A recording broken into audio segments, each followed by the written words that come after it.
नीरज जी दिल्ली से। गुरुदेव आपके चरणों में कोटि कोटि प्रणाम।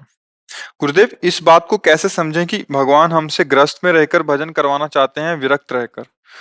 पूर्व के जीवन में ब्रह्मचारी आश्रम व ग्रस्त आश्रम दोनों में ही असफलता का अनुभव हुआ। वर्तमान में नाम जप व नियम पालन तो चल रहा है किंतु मन में आश्रम विशेष को लेकर दुविधा बनी रहती है। किस आश्रम में रहकर भक्ति करें, कृपया मार्गदर्शन करें। सिर्फ भजन पर दृष्टि रखो। वैराग्य का मतलब कपड़ा बदल लेना नहीं है। वैराग्य का मतलब है अंदर से भोगों के प्रति अरुचि हो जाना। नहीं तो कपड़े पहन के भी तो सब गंदे काम हो सकते हैं। कपड़ा रोकेगा क्या?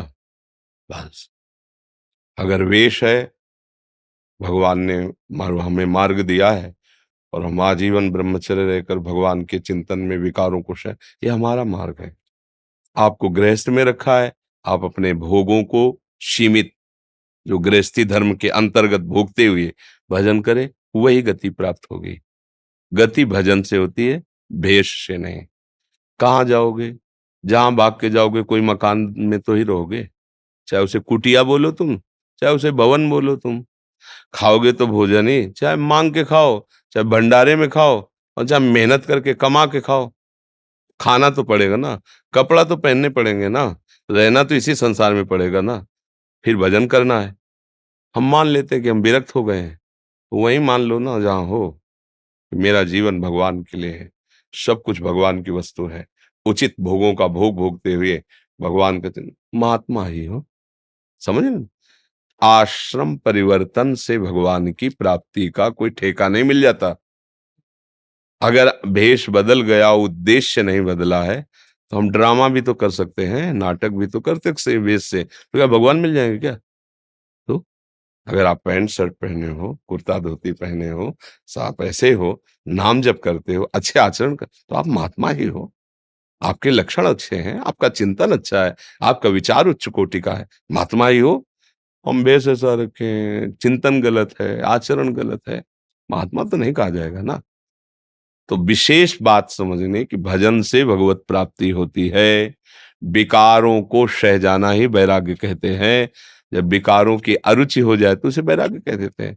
जब जानते हैं ये काम हमें नहीं करना चाहिए, वो नहीं कर रहे हैं, धीरे धीरे हमारे अंदर भगवान की कृपा उतरेगी, शुद्ध ज्ञान हो जाएगा।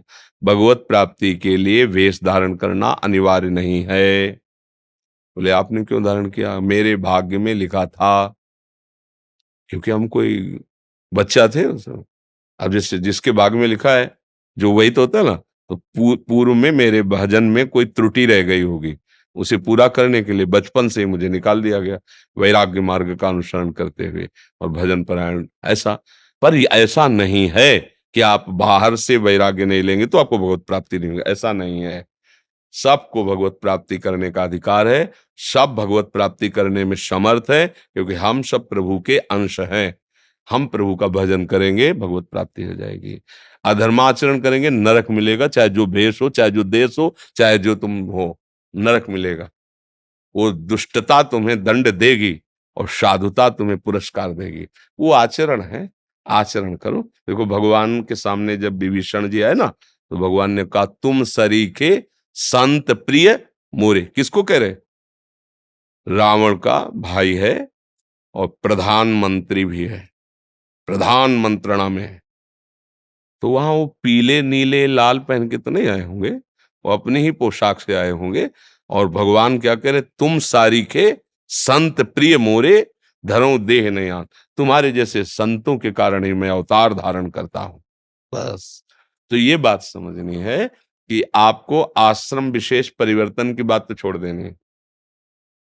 भाव परिवर्तन, देह भाव से हटना, भोग भाव से हटना, द्वैत, लड़ाई झगड़ा, काम क्रोध, इनसे हटना। ये तो हटना ही पड़ेगा भगवत प्राप्ति के लिए। इनसे अंदर ही अंदर लड़ो, खूब नाम जप करो, घर में रहो, परिवार में रहो, कोई जान ना पावे कि तुम इतनी ऊंचाई पर चढ़ रहे हो। बढ़िया, मस्त। भगवान तो हृदय की बात जानते हैं ना। हाँ। अब जब वो प्रभु आपको अगर वैराग्य मार्ग में ले जाना चाहते हैं, फिर आपको चैन नहीं पड़ेगी, आप ऐसे ही भाग पड़ोगे, फिर वो संभालेंगे। पर ऐसा नहीं कि अगर वो प्रगट में वेश परिवर्तन न करे तो भगवत प्राप्ति नहीं कर सकता, ऐसा नहीं है। भगवत प्राप्ति करने का सबको अधिकार है।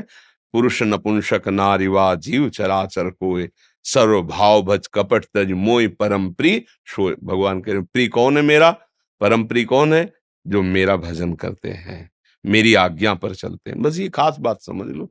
भगवत प्राप्ति के लिए भगवान ने गीता जी में जो श्लोक बोला, अनन्य चेता सततम यो माम स्मरति नित्यशः तस्याहम सुलभा पार्थ नित्य युक्त योगिना। इसमें कोई और बाहरी शब्द नहीं है। देखो कैसे पहने हो कपड़े, क्या, ऐसा कुछ नहीं वर्णन किया। इसमें कहा जो अपने चित्त से मेरा अनन्य चिंतन करता रहता है और मेरे भाव में है, भगवत भाव में, उसके लिए मैं सुलभ हो जाता हूं, सहज में भगवत प्राप्ति हो जाती। अब ये तो नहीं बताया कि वो अमुक जात का होना चाहिए, इतना पढ़ा लिखा होना चाहिए, ऐसा रंग का कपड़ा होना चाहिए, ऐसा कुछ नहीं बोला। अनन्य चेता सततम यो माम स्मरत नित्य सा, यो माने जो भी मेरा नित्य निरंतर स्मरण करता है, तस्याहम मैं उसको सुलभ हो जाता हूं, मैं उसको अपना दर्शन, अपने भाव उसको प्रदान कर देता हूं। समझ में आ गया?